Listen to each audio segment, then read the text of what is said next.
Oh, Warlo, anak. Ano't kanina ka pa nakatingin dyan sa bintana? Malakas na yung kulog, kidlat at ulan.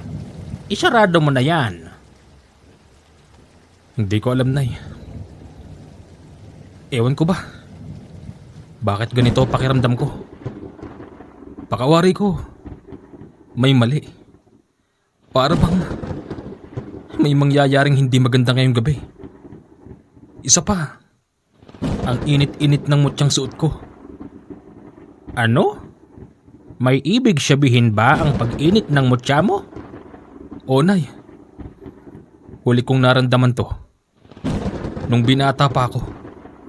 Nung nakikipagdigma pa kami laban dyan sa mga dayuhang mananakop. Nay, manda kayo. Bakit? Ano bang mangyayari? Nay, 2 dekada na nakalipas nang matapos ang digmaan laban sa mga Hapon. Pero iba talaga eh. Iba pakiramdam ko. May mga paniki, Nay. Saan ang galing mga yan? Sumasabay pa sa kidlat.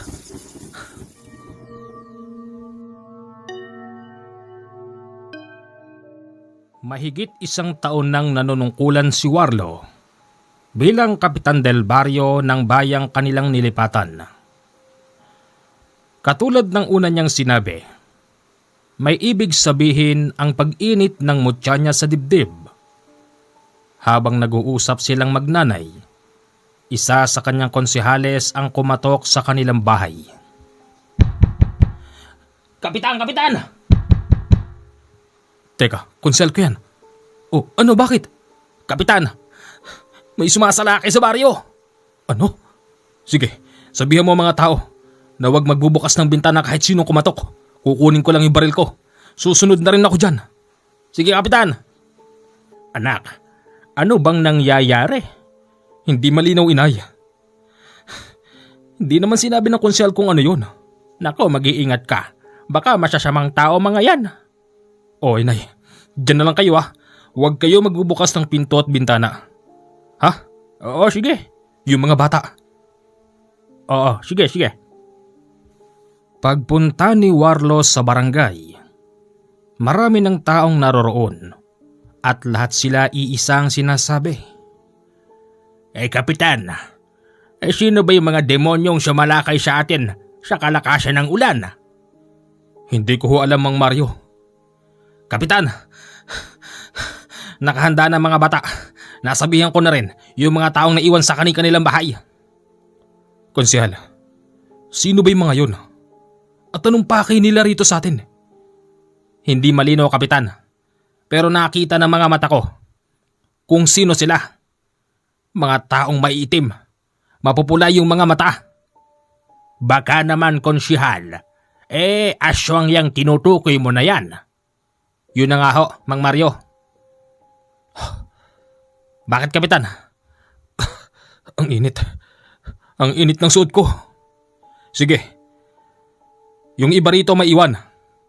Yung iba na mga kalalakihan sumama sa amin. Hindi tayo titigil hanggat hindi natin na itataboy kung sino man ang mga yan. 7 sa mga lalaki ang naisama nila. Lahat sila merong mga baril dahil binigyan sila ni Kapitan Warlo.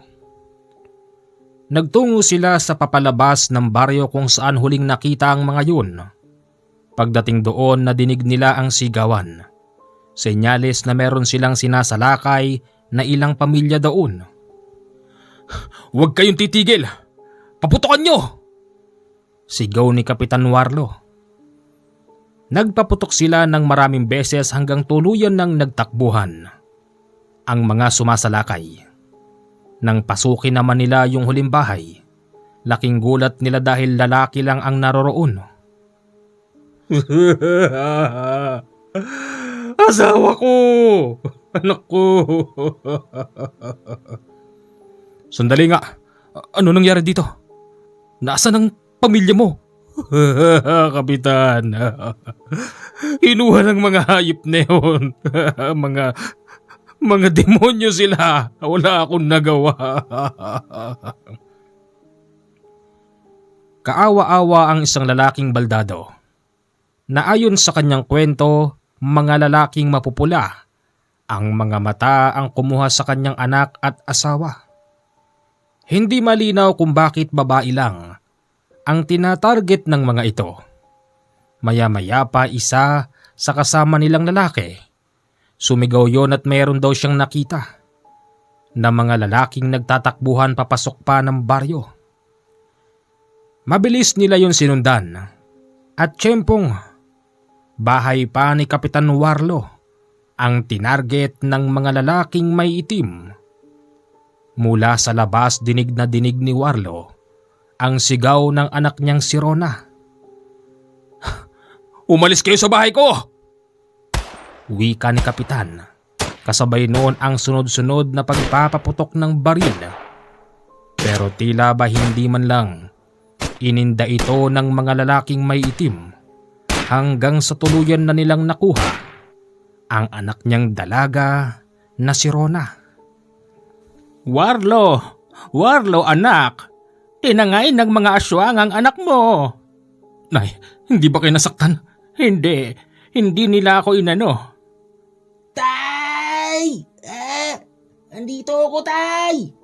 Oh, si Jay!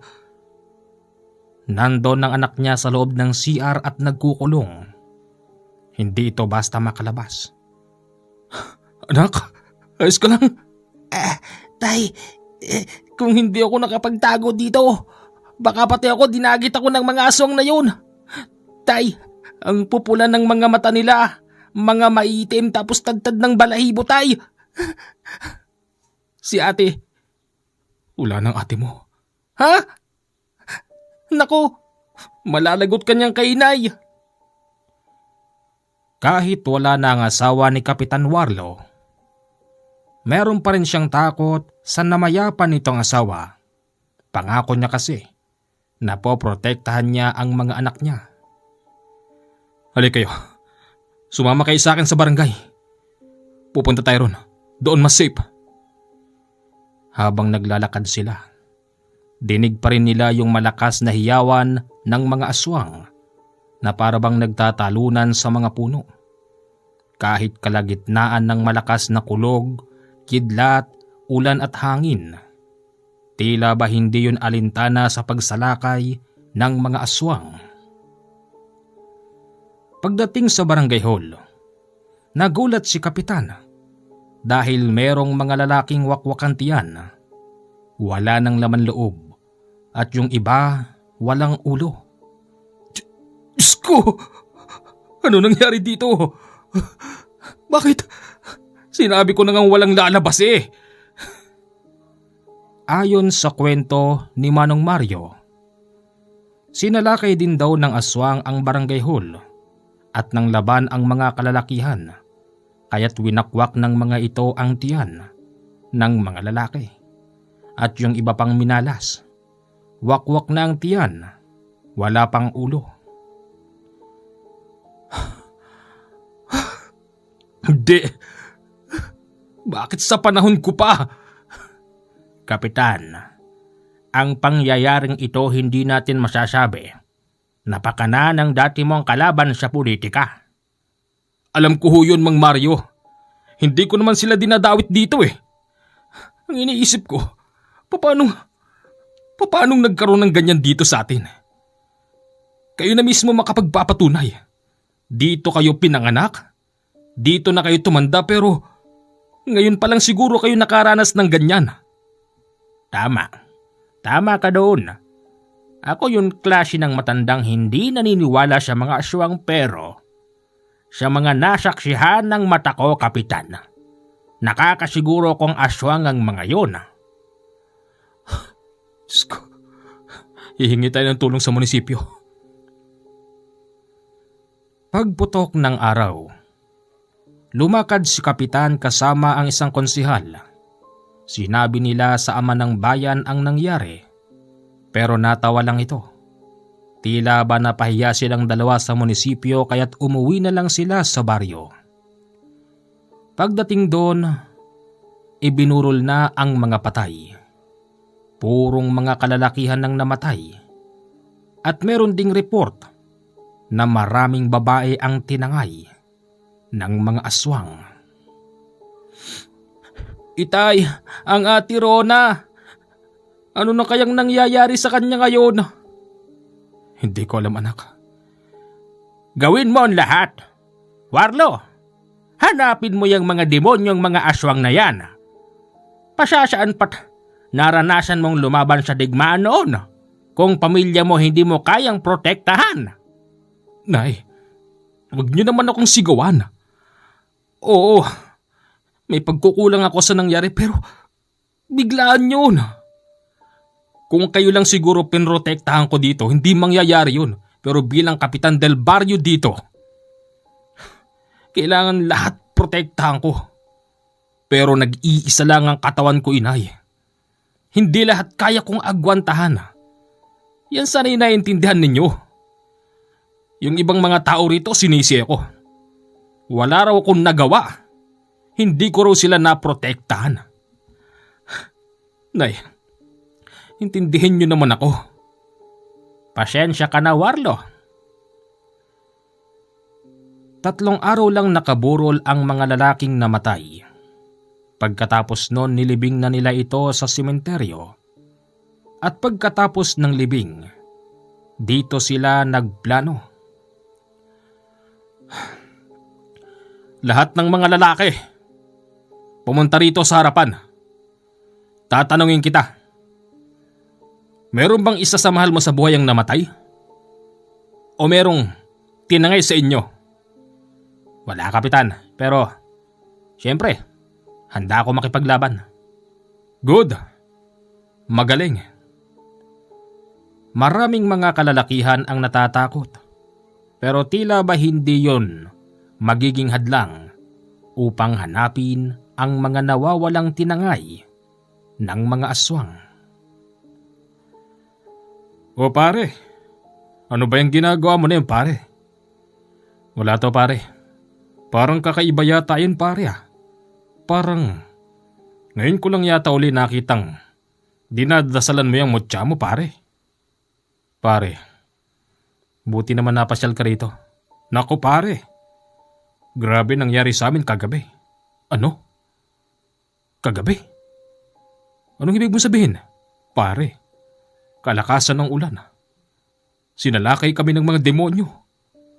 Nabalitaan ko na rin, pare, na mga ilang araw lang nakalipas, mas nauna raw sinalakay ng mga aswang yung baryong nasasakupan mo, pare. Kala ko, pare, baryo lang namin. Ilang araw lang pala nakalipas. Sa inyo naman ang sumunod. Oo, pare. Katunayan, nawawala nga isa kong anak na babae, pare. Pare, mukhang babalik na naman tayo sa dati. Mukhang kinakailangan na naman nating makipagdigma.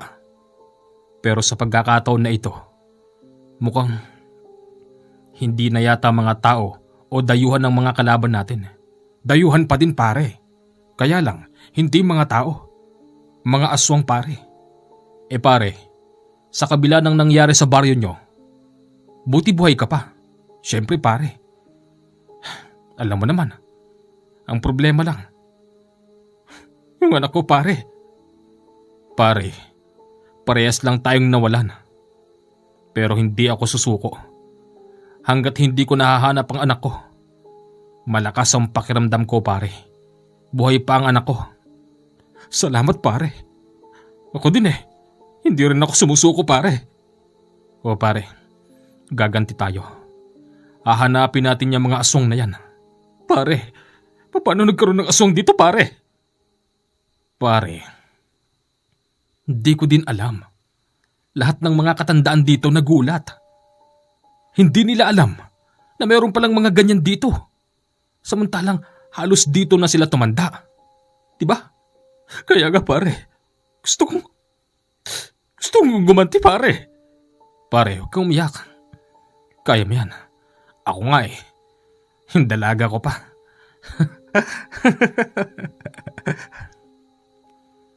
Kung si Kapitan Warlo natatawa na medyo naluluha, ang kumpare nito na isa ring veterano, tuluyan ng bumagsak ang luha. Pare, uminom tayo pare. O pare, tagay mo. Habang umiinom yung dalawa, hindi maiwasan balikan ang kwento patungkol kung paano sila nakidigma laban sa mga Hapon. O pare, nung huli, akala ko mananagot na ako dun pare. May iba ako pare.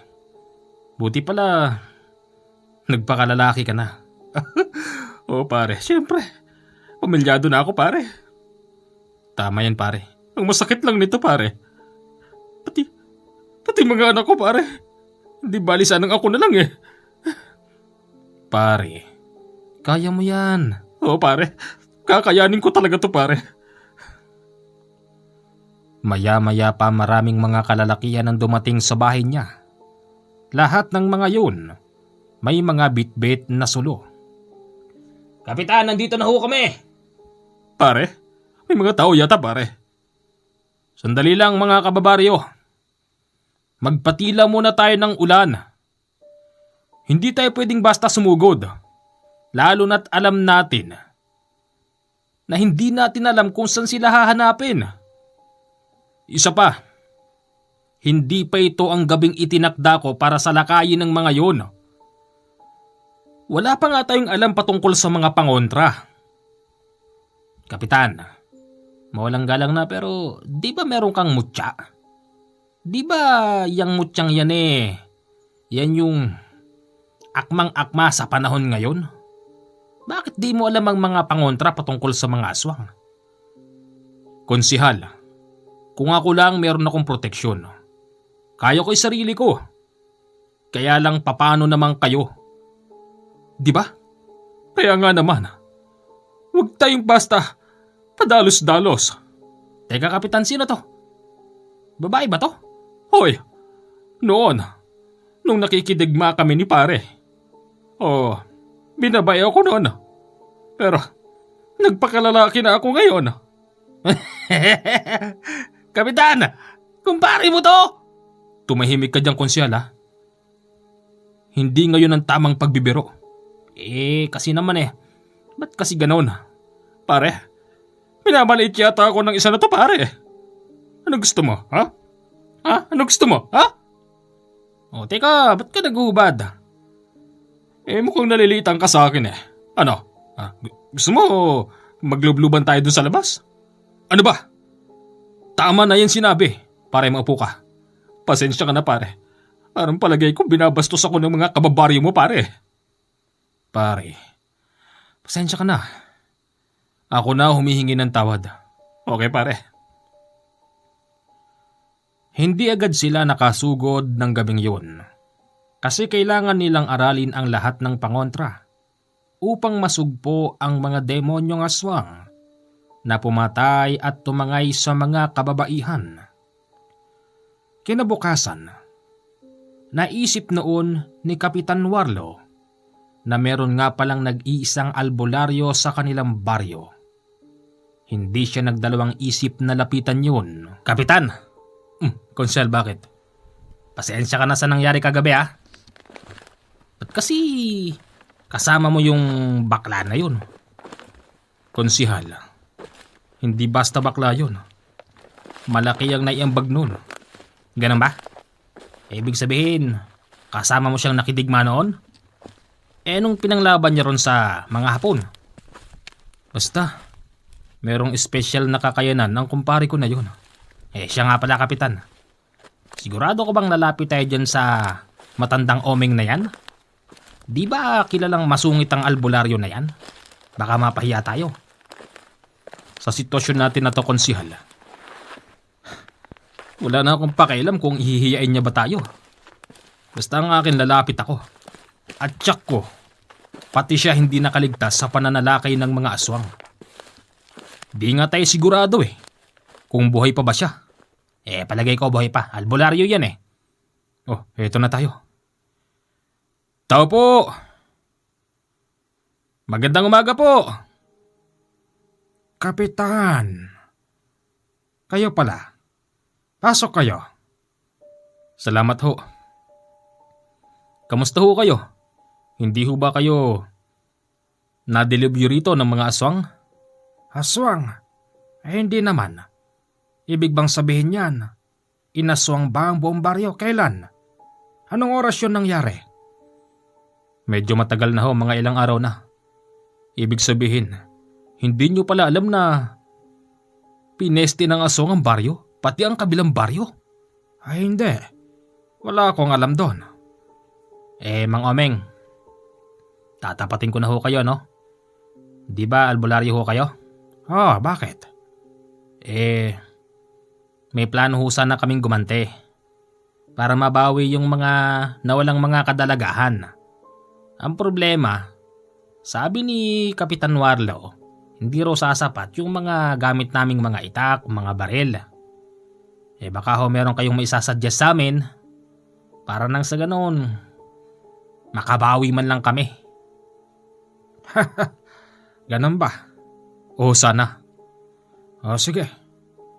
Total nabanggit niyong meron kayong mga baril at may mga itak. Ilapag niyo rito ngayon yan sa harapan ko. Bakit po? Basta, nang makatulong naman ako sa inyo kahit na papaano. Konsyal, sabihan mo ang lahat ng mga lalaki. Dalhin dito yung mga bala ng baril tsaka yung mga itak na gagamitin. Madali ka. Sige, Kapitan. Pag-alis ng konsihal, may sinabi ang albularyo kay Kapitan Warlo. Kapitan, Bakit po? napakaganda ng suot mong mutya. Oo, ang mutya po na to galing pa rin sa isang batang hindi ko mawari. Yung bata na yun parang iba yung tingin ko sa kanya. Para bang meron siyang kapangyarihan na kakaiba. Sinong bata? Basta bata. Iba yung isip niya. Advance siya magsalita. Kailan pa napasayo ito? Nung nakikidigma kami noon. Ganun ba? Kapitan, iingatan mo ito. Ito magliligtas sa'yo, ha? Siya nga pala, kung lulusob kayo sa lugar ng mga aswang, huwag masyadong malakas na puwersa ang unang bugso. Kailangan 3-4 lang sa una. At magsisilbing backup nyo yung iba. Kinakailangan din ng tamang pakikipagkooperasyon sa isa't isa. Hindi po pwedeng nagpapadala sa init ng ulo. Hindi po pwedeng basta na lang susugod. Minsan gumamit ng utak para maligtas sa digmaan. Sabihin mo sila ng ganon, ha? Oho. Pero syempre, isa kong albularyo. Kaya't sasama ako sa inyo. Pero bubukod ako. Hindi ako pwedeng makipaglaban ng kasama kayo. Bakit naman ho? Basta, at siya nga pala Kapitan, binabati kita kasi sa panunungkulan mo rito sa ating baryo sadyang nakikita ko ang pagbabago. At siya nga pala, pinarating mo na ba sa munisipyo ang nangyari? Oho, kaya lang, pinagtaunan po kami sa munisipyo. Ha! Hindi kasi sila naniniwala sa mga aswang. At kahit sabihin mong merong mga namatay, iisipin nila na gawa lang yon ng mga adik na tao. Kaya nga ho, Manong Omeng. Kaya nga hindi ko na ulitin pang lumapit doon. Sasarilinin na lang namin ang problema na ito. Meron ho ba kayong ideya? Saan matatagpuan ng mga yun? Sa ngayon wala pa. Kailan nyo ba planong sumalakay? Aalamin sana muna namin. Sige. Daanan nyo ako rito kung kailan kayo lalakad. Sasama ako nang malaman natin kung saan nagkukuta yung mga aswang na yon, ha? Salamat ho talaga. Maya-maya pa dumating na ang konsihal. May kasama itong mga tao. At lahat ng mga gamit nila nilapag sa mahabang papag. Sige, sisimulan ko na ang pag-orasyon. Yung ibang mga tao tila ba hindi naniniwala sa ginagawa ng matandang Omeng. Hawak kasi nito ang isang timbang tubig. Tapos dinadasalan ng orasyon At ang mas matindi pa doon, pagkatapos mag-orasyon ng matandang oming, yung mukha niyang pawisan nilublob niya sa timbang may tubig.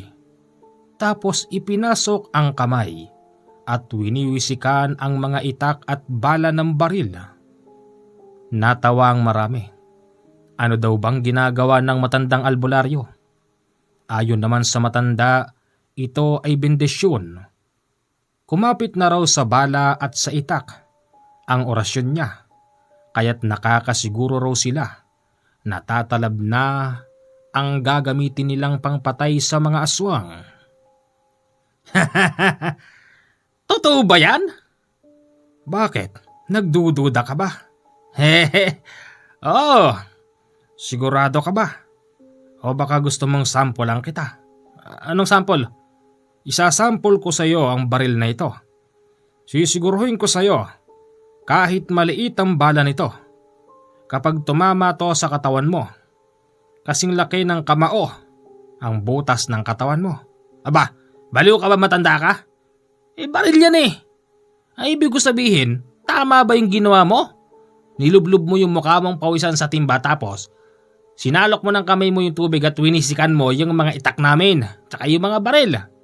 At nung hindi ka pa nagsawa, nilublob mo pa dyan sa timba na yan. Bakit ano bang meron dyan sa tubig na yan? Ay, dapat kapitan hindi ka nagsama ng gantong klaseng tao rito sa bahay. Total hindi naman pala naniniwala to sa akin. Ano pang silbi ng lahat ng yan? Tandang oming, pasensya na ho kayo. Siya nga pala, hoy. Konsihal, wag na wag kang sasama sa pagsalakay sa lugar ng mga aswang. Nasisiguro ko sa'yo mamamatay ka. Kung merong mamamatay, sila yon. Ang kayabangan, hindi nakakabuhay. Yan ang tandaan mo.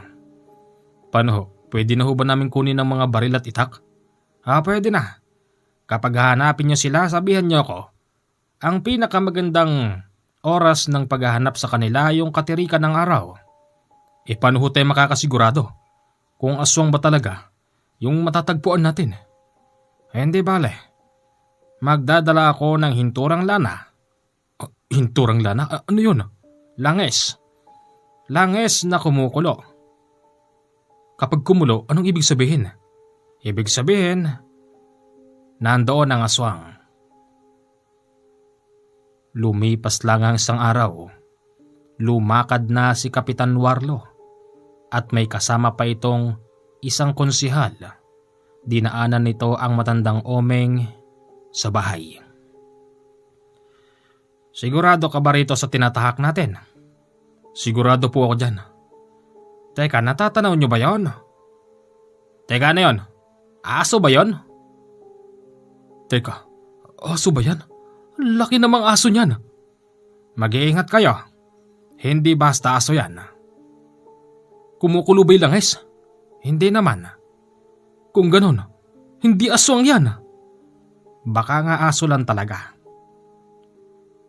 Nilapitan nila yung napakalaking aso na kung susumahin kasing laki ito ng bagong panganak na kalabaw.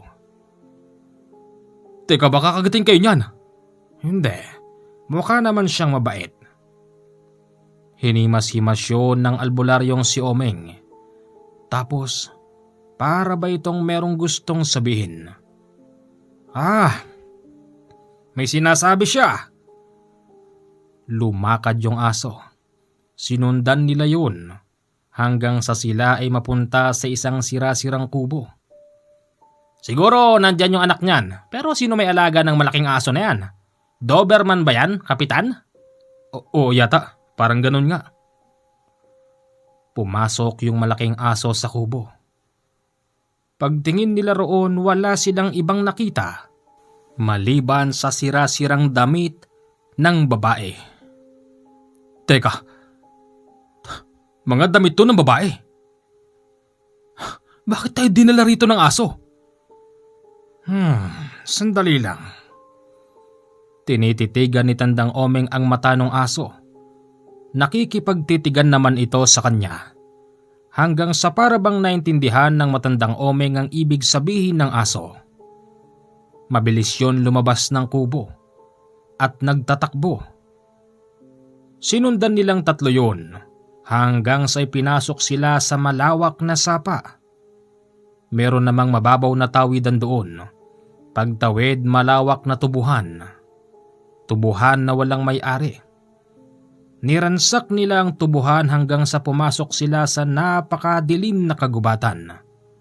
Kahit araw na araw noon halos hindi makapasok ang sinag ng araw. Nang biglang huminto yung aso sa kalagitnaan noon, huminto din sila tapos... Teka, sinong may-ari ng sagingan na ito? Parang kailan lang nagawi tayo rito di ba? Oo nga, imposible namang mabilis tinubuan dito ng mga saging. Dami, pero maliliit pa. Halos pantay tao na mayroong bunga. Tandang Omeng, anong ibig sabihin nito? Dinala tayo ng aso kung saan matatagpuan ang kuta ng mga demonyo. Ano? Ang mga aswang, di mo ba maintindihan? Teka, yung aso, lumalayo yung aso. Yung aso umikot lang sa malaking puno, tapos hindi na nagpakita sa kanila. Inikutan ng dalawa yung puno para sana makita yung aso, pero laking gulat nila dahil wala na roon yung asong malaki. Lintek, aso ba talaga yon? Ang asong yon tiyakong alaga ng engkanto. Binigyan lang tayo nito ng gabay upang mahanap natin ang sadya natin. Dito lang pala matatagpuan ng mga yan. Atras, hindi pa ito ang tamang oras. Kinakailangan muna nating pagplanuhan maigi ang gagawin natin. At di natin sigurado kung gaano karaming bilang ng mga nakatira dyan. Nakatira? Wala ngang kabahay-bahay Meron, ano ka ba? Hindi mo ba natatanaw yun nasa dulo? Ha? O nga no, may usok pa. Kaya nga, tara. Sa pag-atras nila sa lugar na yon, nakasalubong pa sila ng isang lalaking. Tao naman ang itsura, pero maputla ang balat. Kita rin na lumalabas yung dila nito habang nakatingin sa kanila. Hoy! May problema ba ha? Sino ka? Saan ka nakatira? Doon. Ano? Doon ka nakatira sa sagingan? Oh. Kakausapin pa sana nila yun nang bigla itong nagtatakbo. Nalintikan na. Ibig sabihin, makakarating na sa kanila to. Madali kayo, magsigsitakbo na tayo. Pagsapit ng hapon, ginayak na ni Kapitan ang mga kalalakihan na sasama sa pagsalakay sa kuta ng mga aswang. Dinaanan din nila si Tandang Omeng. Gulat na gulat sila sa kasuotan ng matanda. Tatang! Anong porma yan? Abay, para kang mandirigma sa palasyo. Oh, dati ako mandirigma. Nung ako ay naninilbihan pa sa hari at reyna ng mga engkanto. Ito ang kasuotan ko noon. Talaga ba? Anong reyna at haring engkanto? Binobola mo naman kami. Tumahimik ka na, konsehal. Mga kasama, sa pupuntahan natin ngayon, hindi sigurado kung meron pa bang mabubuhay sa atin. Lahat ng mga gamit ninyo, simula sa itak at sa bala ng baril ay aking benindisyonan. Gamitin nyo yan upang kayo'y mabuhay. Huwag kayong mangimi. Patayin nyo kung papatayin nyo. Dahil kayo hindi kayo bubuhayin ng mga aswang. Lumakad na sila yun ding oras na yon. Kaya lang ang problema, wala silang nadaanan na sapa. Hindi rin nila nakita yung kubong pinagdalan sa kanila ng aso.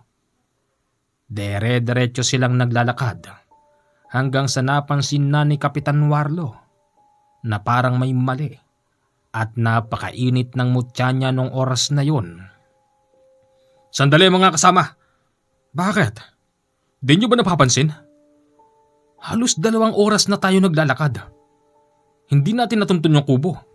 Hindi rin natin nadaanan yung malawak na sapa. Nga no. Tanda, di ba dati kang mandirigma? Ibig sabihin, meron kang espesyal na kakayanan. Ikaw, kung ayaw mo akong tigilan, pues manahimik ka na lang. Baka ikaw ang una kong tagpasin ng ulo. Maya-maya pa, may humahabol sa kanila. Kilala ni Kapitan Warlo ang boses na yon. Ito yung kumpare niyang babading-bading. Pare! Pare! Oh pare, Sama ko pare. Ha? Kasama ko iba kong mga kababaryo pare. Nabalitaan ko kasi. Nasasalakay na raw kayo ngayon sa mga asong pare. Oo, ilang kayo? Marami kami pare. Gusto namin gumanti. Hanapin ko yung ano ko pare. O sige. Maging ang mga kasamahan niyang dumating hindi rin nakaligtas sa pangliligaw sa kanila. Halos 4 na oras na nilang binabagtas ang masukal na bahagi, pero hindi pa rin sila makarating sa pupuntahan. Sandali lang mga kasama. Baka naengkanto na tayo. Bakit ba naman kasi, Kapitan Warlo, kung kailan gabi tsaka tayo sasalakay? Kung hindi ganon ang gagawin natin, kung mag-aantay tayo ng pagsikat ng araw, nasisiguro kong wala na roon ang mga aswang na yon. Oo, ang pinakamagandang pagsalakay sa kanila yung tirak ng araw dahil may hina sila. Pero dahil sa nakita kami, nung isa sa kalahin nila ngayong gabi kailangan nating sumalakay. Ano? Wala ba magsasalita sa inyo dyan? Tama na ho. Tara magpatuloy na tayo. 10 minuto pang paglalakad narating nila ang sirang kubo. Ibig sabihin hindi pa pala sila nakakalayo. Teka, kanina pa tayo naglalakad. Ngayon pala natin nakita yung kubo na to. Dito. Sigurado ko nandyan yung maliit na sapa eh. 1 oras nila binabagtas ang gawin na yon pero hindi nila nakita yung sapa. Imposible na ito. Ano bang nangyayari? Mga kasama, may mali. Huwag kayo mawawalan ng pag-asa. Hahanapin natin sila ngayong gabi. Malamang na ginagamitan nila tayo ng sabulag para tayo iligaw. At nasisiguro kong hindi pa sila nakakaalis sa kanilang kuta.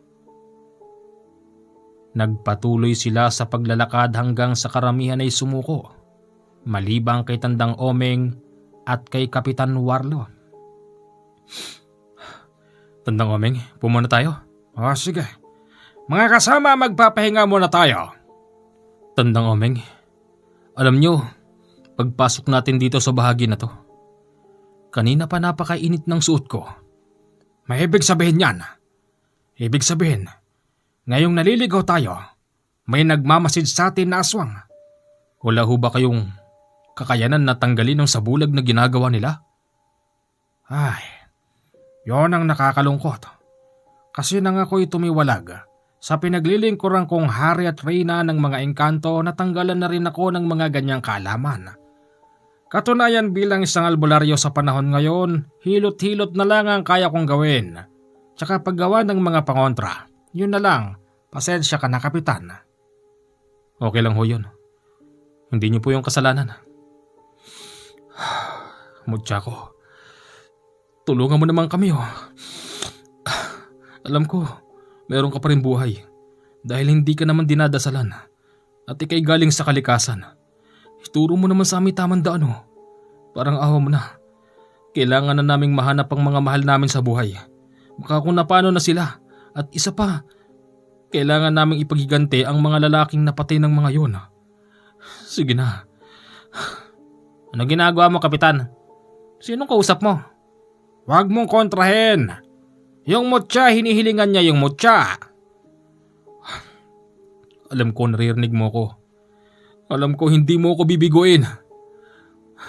Ako ang pinagkalooban nito ng batang merong mataas na pag-iisip. Alam kong alam nyo nangyayari. Tapos na ba? Anong pakiramdam mo? Mas lalo siyang uminit. Maya-maya pa nagpatuloy na sila sa paglalakad at napansin nilang yung napakadilim na bahagi ay napuno ng usok. Puro usok! Wala tayong makita! Anong ibig sabihin nito? Ibig sabihin tinutupad na ng iyong hinilingan na ipakita sa atin ng ating daan. Isang minuto pa silang naglalakad. Natagpuan na nila ang sagingan. Kapitan, ayun yung mga saging. Mga kasama, yun na pagkasundoan natin ha. Kami munang tatlo ang mauuna. Pag napalaban na kami, pumasok na yung iba. At kung sakaling makikita nyo yung mga babae, kung saan man sila itinago, iligtas nyo sila. Samahan nyo sila hanggang sa makalabas sila rito. Umayon ang mga tao. Unti-unti na silang lumapit doon. Sa hindi inaasahang pagkakataon na hawakan ni Kapitan Warlo yung isang puno ng saging at laking gulat niya. Biglang naging tao yon at nabuwal sa kanya. Diyos ko! Tao? Oh hindi, tao nga yan. Lalaki. Ibig sabihin, ang lahat ng mga ito'y purong tao. Sinubukan niya muling hawakan pa ang ibang saging at lahat ngayon naging tao at nabuwal sa lupa. Kung ganon, gumagana pa rin pala sa bulag? Yun nga. Tara mga kasama. Habang papalapit sila ng papalapit sa kubo, mas lalong lumalakas ang kaba nila. Dahan-dahan silang nanggagapang at iniiwasan na ang mga saging. Baka kasi madinig sila ng mas malapit na nandun sa kubo. Kapitan, malapit na tayo. Bakit parang walang tao? Hinaamoy bulong mo. Unang tumayo si matandang Omeng. Sumilip siya sa kubo pero wala siyang nakita. Walang tao rito. Wala. Tumayo na yung dalawa. Pumunta sa ibang kubo pero wala talagang katao-tao. 5 kubo lang naman yun at lahat yung pinuntahan nila. Yung bandang dulo nagulat sila dahil may mga nagkalat na sariwang dugo. Merong mga pang-ilalim ng babae. May mga bra at kung ano-ano pa man. Diyos ko, baka dito nila ginagahasa yung mga babae. Baka nga. Dahil sa wala silang nakita doon, ang ginawa na lang nila, hinawakan yung saging at naging tao. Halos nasa 20 katao ang mga yun, tapos tinawag ang mga kasama nilang nagtatago. Pinagtulong-tulungan nilang bitbitin ang mga tao papunta sa kanilang baryo. At ayon kay Kapitan Warlo, hindi nila kilala ang mga yun. Sa palagay ko pare, sa ibang baryo tong mga ito. Hindi natin sila kilala eh. Hindi ko rin sila kilala pare. Walang mga gantong muka sa baryo namin. Pare, kalma lang. Saan natin hahanapin ngayon ang mga demonyo na yun? Mga kasama, babalik na tayo sa baryo at bibigyan natin ng maayos na libing ang mga taong ito. Nang pabalik na sila sa baryo, nadinig nila ang malakas na hiyawan. Yung hiyaw ay papalapit din ng papalapit sa kanila na animoy sumasalubong. Hanggang sa ipinag-utos ni Kapitan Warlo na bitiwan muna ang mga bangkay dahil haharapin na nila ang mga nagdadatingan na aswang. Kaya lang ang nangyari, yung papasalubong sa kanilang maingay lahat nagtatalunan pala sa mga puno. Kaya ni maski isa sa mga yon wala silang nadagit. Nakalagpas na sila. Sugurin na natin sila. Hindi, galing sila sa baryo namin. Baka sumalakay sila doon. Tignan muna natin ang baryo. Lahat sila nagpunta muna sa baryo bitbit ang mga patay. Pagdating doon, ang lahat ng mga tao nandoon sa barangay. Tapos tila ba merong artistang pinagkakaguluhan ng mga ito. Nay, ano nangyayari dito?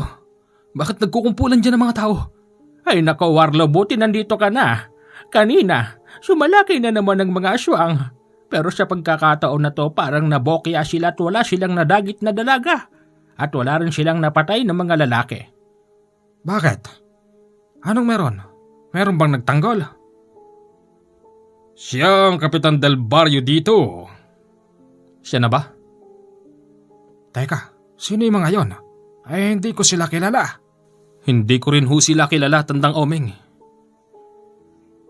Magandang gabi sa'yo, Kapitan Del Barrio.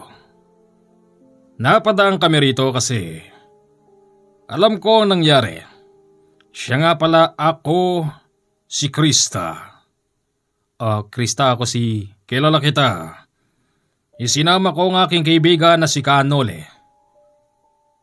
Magandang gabi sa'yo, Kapitan. Magandang gabi rin ho. Saan kayo nang galing? Bakit ang dami nyo? Tsaka ano yan, patay lahat yan? Hindi namin kilala mga taon to. Naging tao ho sila nang hawakan ko yung mga buhay na saging. Ganon? Kanole, hindi yun magagawa ng isang ordinaryong tao lang. At pakiramdam ko, merong natatagong mutya ang Kapitan Del Barrio. Pwede bang makita yun? Pwede ho. Ipinakita ni Kapitan Warlo ang mutya niya. Pahaba yun na medyo matulis yung dulo. Ayos to Galing to dun. Sakidlat? Oo. Galing to doon na nakuha ng isang bata tapos ibinigay sa'yo ng isang bata. Paano nyo nalaman? Ako yun eh. Ikaw yung... Di bale, anong gagawin nyo ngayon sa mga bangkay? Bibigyan sana namin ng maayos na libing. Pero teka, ikaw yun? Oo, ako yun. At nung ibigay ko sa'yo yan, tapos na ang digmaan. Meron pa man kayong nakakalaban pero paisa-isa na lang. Kasi meron pa ding mga Hapon na nagtatago ng mga panahon na yun. At alam mo ba kung ilang taon na ako ng mga panahon na yun?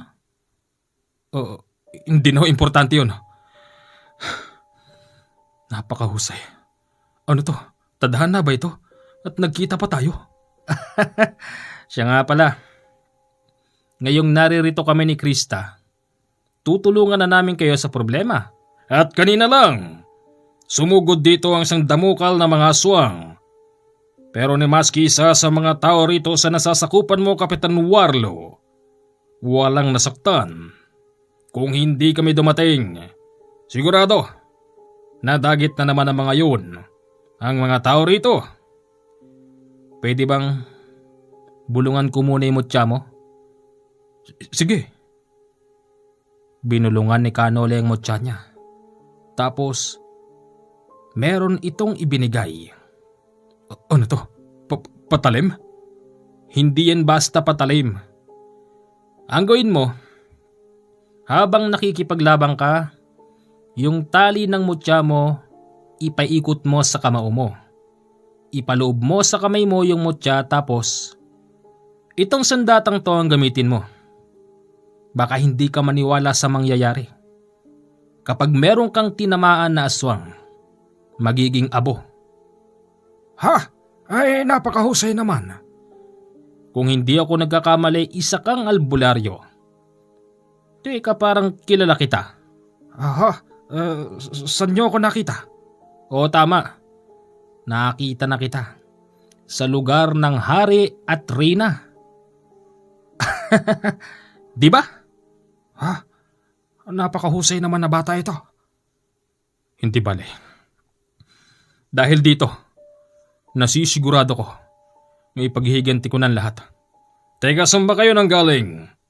Sinugod namin ang kuta ng mga aswang. At alam na namin kung nasan sila. Nagkataong wala sila doon pati ang mga babae. Nag-aalala ako sa anak ko. Hindi ko alam kung buhay pa siya. Ako din pare. Ang anak ko. Ang anak ko pare. Kung ganoon, babalik tayo doon. Maiwan na mga kalalakihan. Bigyan nyo ng maayos na libing ang mga tao.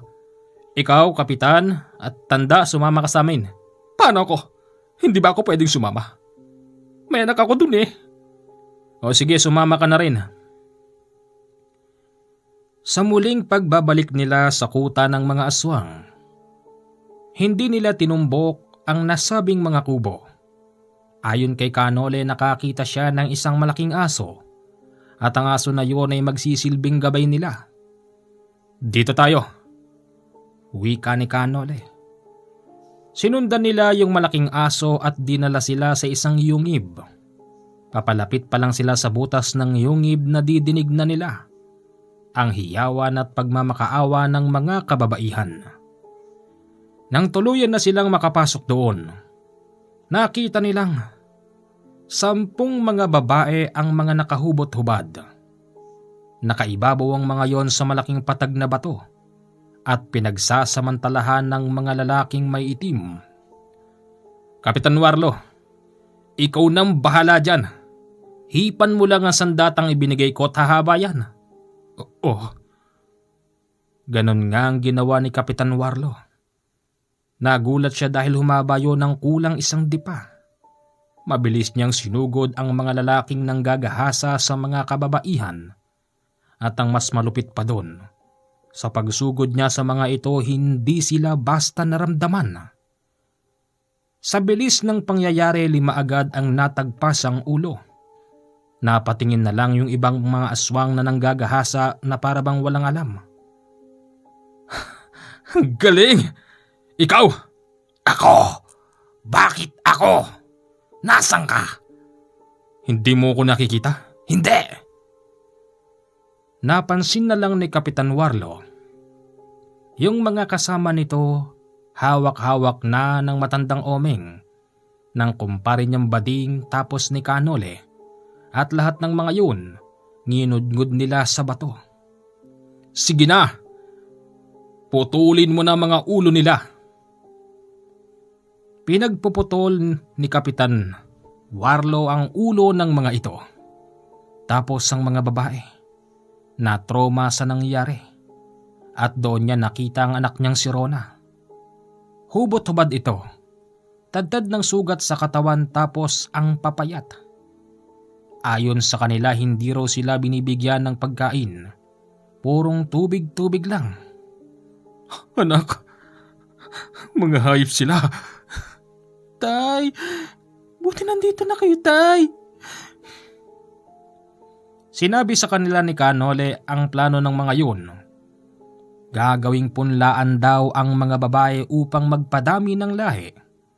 Kasi kung sila-sila lang, hindi sila basta makakapagpadami. Sa ngayon, ito na lang muna ang misyon natin. Bumalik na tayo sa baryo. Hindi. Gumanti na tayo ngayon din. Sa palagay mo ba magpapaabot sila ngayon doon? Sige, pagbibigyan kita, Kapitan Warlo. Tama ang sinabi ni Kanole, nasisiguro ko na nagsigsilayas na ang mga yun. Sa bagay. Sige, bumalik na tayo sa baryo. Pagbalik sa baryo at nagkita-kita na ang mga mahal nila sa buhay. Lahat sila nagtaka dahil sa napakalaki ng ipinayat ng mga babae. At lahat din sila mga sugatan. Paano ito ngayon? Sa ilang araw, ilang gabi na ginagahasa sila ng mga aswang. Nakakasiguro akong meron ng punla sa kanilang katawan. Huwag kayo mag-alala sa bagay na yan. Bahala dyan si Kanole. Ako na magpapainom sa mga babae. Hindi na. Yung mga magulang na lang nila. O sige. Sa pamamagitan ng boteng maliit na merong napakalinaw na tubig tapos merong isang napakaliit na animoy bulita sa loob. Pinatakan nila ang 1 timba ng tubig at sinalok naman ito ng mga mahal nila sa buhay at pinainom ang mga babae. Pagkatapos noon, lahat sila napatakbo sa palikuran at lahat sila naglabas ng napakalapot na tintang itim at lahat ng mga yon lumabas mula sa kanilang pag-aari. Isang malaking biyayang kaligtasan ang ipinagkaloob sa atin ng Ama sa pagdating nyo rito sa aming baryo. Magaling! Mabuti na lang talaga dahil nakatira ako malapit dito. Nang dahil diyan, humingi ako ng tulong sa kaibigan ko kasi hindi ko kakayanin ito mag-isa. Pero may problema pa tayo. Hindi pa patay ang mga yun. Ikaw nang bahala mag-isa ron, Kapitan Warlo. Sundin mo lang ang sinabi ko. Katulad ng nangyari sa iyong Ib.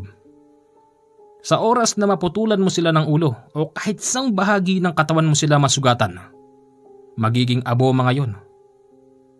Sige. Pare, sasama ako pare.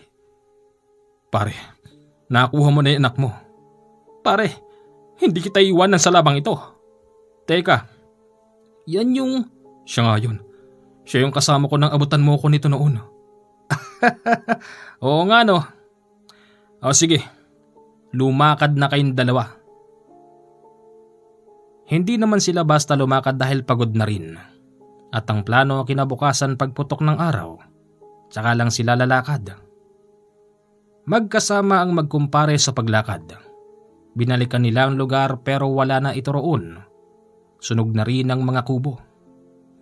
Paano ba to pare? Wala na sila dito. Paano natin sila ngayon hahanapin pare? Hindi ko alam pare. Siguro, mas mabuti kung umalis na rin tayo. Aalis na sana yung dalawa nang makita na naman nila yung malaking aso. Nakatingin yon sa kanilang dalawa tapos kumakaway ang buntot. Tumalikod yon at naglakad.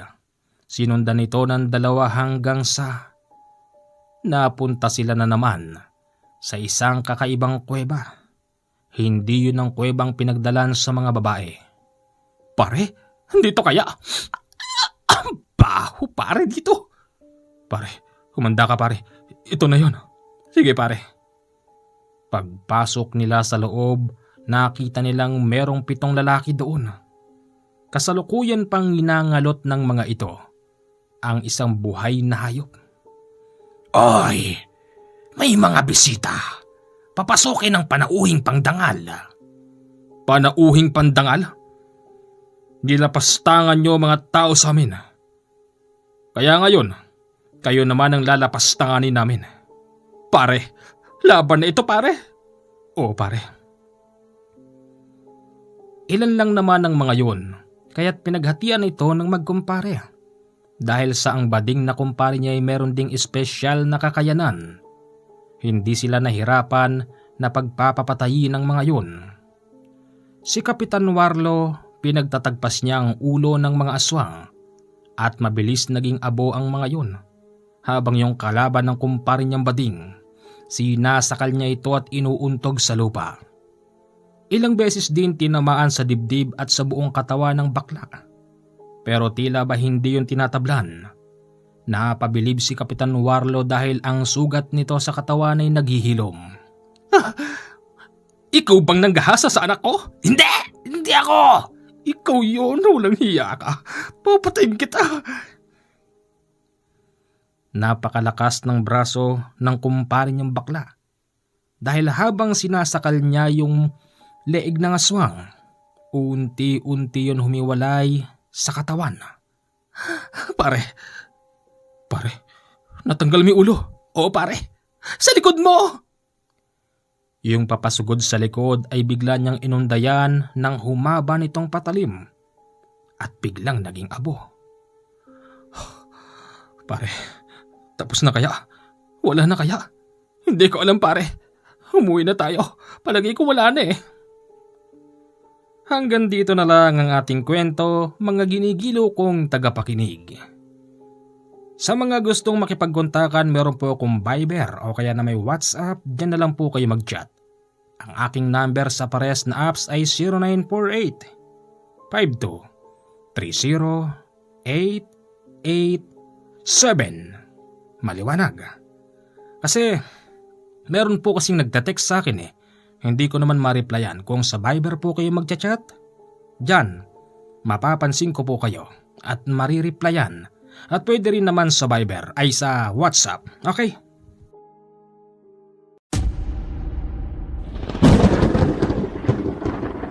Oh,